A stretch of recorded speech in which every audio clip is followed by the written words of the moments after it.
I finally had her exactly where I wanted. I laid out a trap, and she walked straight into it. But before you jump to conclusions, let me explain how everything led up to this point. It started 2 Tuesdays ago during our regular HOA meeting. We were all seated under the harsh glow of fluorescent lights inside the neighborhood clubhouse. Karen, our overly controlling HOA president, wore her usual self-satisfied grin as she tapped her gavel against the table like she was presiding over some high court. Out of nowhere, she announced a brand new proposal. According to her, she should personally begin conducting garage inspections throughout the neighborhood to ensure that nothing illegal or unsafe was being hidden behind closed doors. Welcome to my channel. Don't forget to like and subscribe if you enjoy top-tier HOA drama. For a moment, the entire room froze. Chairs creaked as people shifted uncomfortably, but Karen stood there looking proud, as if she had just solved a global crisis. I raised my hand and asked, as calmly and politely as possible, whether these inspections would be mandatory or optional. She gave me a sly smile and said that if any homeowner chose not to consent, that was completely fine.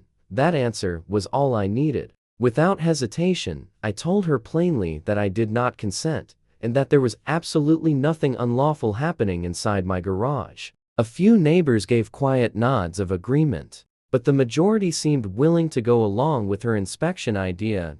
In that moment, I felt like the odd one out among a crowd of people who were blindly following her lead. Karen slowly turned toward me, narrowed her eyes, and in front of everyone asked, "If you truly have nothing to hide, then why refuse the inspection?" Her tone was clearly meant to provoke me, but I refused to take the bait. I simply shook my head again. She pressed her lips together, tapped her gavel sharply, and said, "Very well, then." At the time, I assumed that would be the end of it, that she would grumble privately and move on. But the way she stared at me before finally sitting down told me the issue was far from over. What I didn't realize that night was how far she was willing to push things. Before we go any deeper, let us know in the comments which city or country you're watching this story from. We're always curious to see how far these stories travel. After that meeting, I began noticing things I had previously ignored. Karen wasn't just managing HOA business anymore.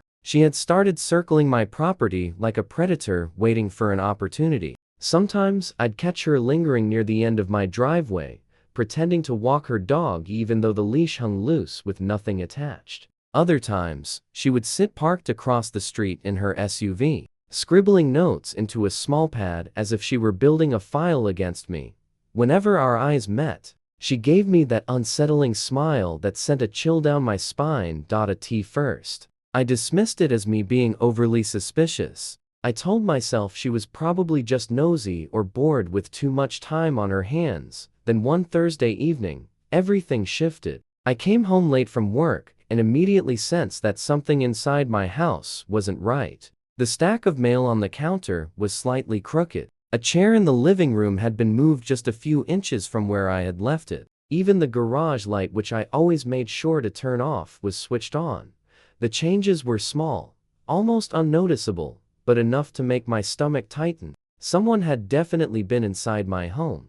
There were no signs of forced entry, which made the situation even more unsettling. I tried to think of anyone who could have possibly had access. Karen was at the top of that list. Later that same evening, when I saw her by the mailbox, she wore that exact same smug expression, her lips curled as if she knew something I didn't. She didn't say a word, just gave a casual wave with her chipped nail polish before strolling away. That was enough to confirm my suspicion. The following Thursday, it happened again. I returned home to find a pile of tools in my garage rearranged. At that point, suspicion hardened into certainty. Karen had chosen Thursdays specifically because she knew I usually work late. That wasn't a coincidence. That was deliberate planning. I wanted to confront her right then and there, but without solid proof. I would have looked like the unstable neighbor accusing the HOA president without evidence. That's when I decided I was done waiting and done guessing. If she wanted to treat my house like a game, then I would set the rules myself. I began putting together a plan when she would never expect. That Thursday morning, I called in a favor from my neighbor, Mrs. Adler, who lived 2 houses down and had a clear view of my driveway. I asked her to keep her phone ready and remain discreet. Meanwhile, I left my house early, pretending to head to work as usual. Instead, I slipped quietly into Mrs. Adler's living room, where her partially closed blinds gave me the perfect vantage point to watch my own property. My heart pounded with anticipation, but my focus remained sharp. This was the day Karen would finally be caught. The trap itself was straightforward, yet undeniably cunning. I took a 5-gallon bucket of bright blue paint from my garage and mixed in a foul blend of sour milk, vinegar, and raw eggs. The smell was unbearable, like a sewer had merged with the rotting dumpster. I suspended the bucket above my front door and stretched a thin thread across the welcome mat. Anyone stepping across it would snap the line and release the bucket in one dramatic cascade. The hours dragged on painfully slow.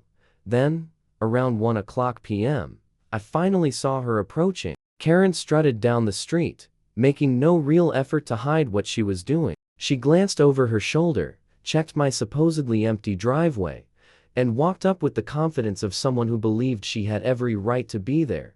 When she reached my door, she didn't even hesitate. She reached into her purse and pulled out a key. A key. My blood instantly started boiling. Somehow, she had managed to copy mine. She slid it into the lock, turned it, and pushed the door open. The thread snapped. The bucket tipped. A loud splatter echoed across the porch, followed by the most satisfying scream I have ever heard. Karen staggered backward as thick blue paint drenched her from head to toe. Her carefully styled hair, her spotless blouse, even her face were completely coated. The stench hit her immediately sour and rotten, and she gagged loudly as nearby neighbors began peeking through their windows. Phones appeared. Cameras flashed. I stepped out from Mrs. Adler's porch with a grin stretched across my face. "Smile for the camera, Karen," I called, raising my phone to show that I had recorded every second. Mrs. Adler burst into laughter beside me. Karen looked like some creature crawling out of a swamp, dripping paint and reeking of spoiled food. She shrieked, waved her arms wildly, and then sprinted down the street, leaving a trail of bright blue footprints behind her.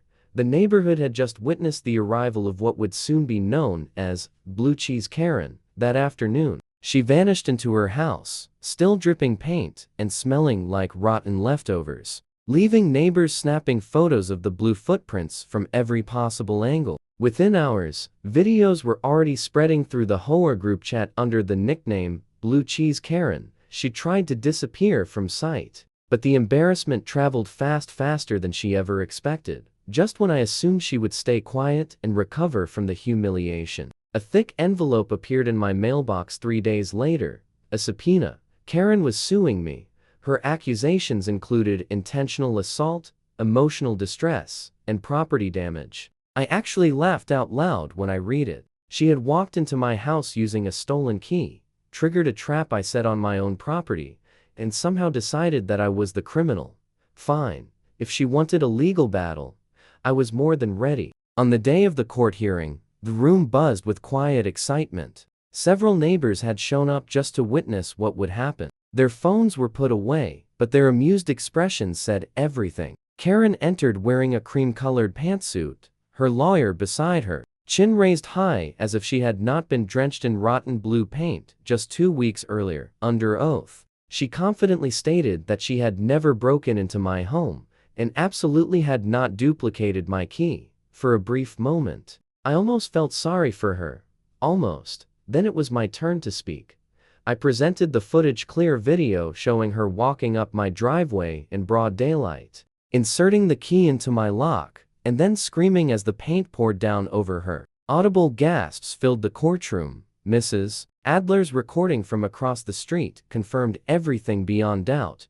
Karen's expression collapsed. The confidence drained from her face as the judge leaned forward. "Mrs. Williams," he said sternly, "you have provided false testimony under oath. This constitutes perjury. Not only is your claim dismissed, but you are also found guilty of criminal trespass, harassment, and lying to the court." The gavel struck with a sharp echo. Her sentence was immediate: 60 days in county jail, 1 year of probation, and a permanent ban from holding any position on the HOA board. On top of that, she was ordered to pay me $50,000 in damages and legal fees. Murmurs rippled throughout the courtroom. Karen's jaw trembled as deputies escorted her away. While jokes and blue paint memes were already spreading through the neighborhood group chat, she had walked into court hoping to destroy me, but instead, she had completely dismantled her own authority. The end. Please like and subscribe for more HOA showdowns like this. Do you think she received what she deserved? Share your thoughts in the comments below. Also, if you truly enjoyed this video and want to support the channel directly, you can use the super thanks button. It helps us continue bringing you more HOA chaos.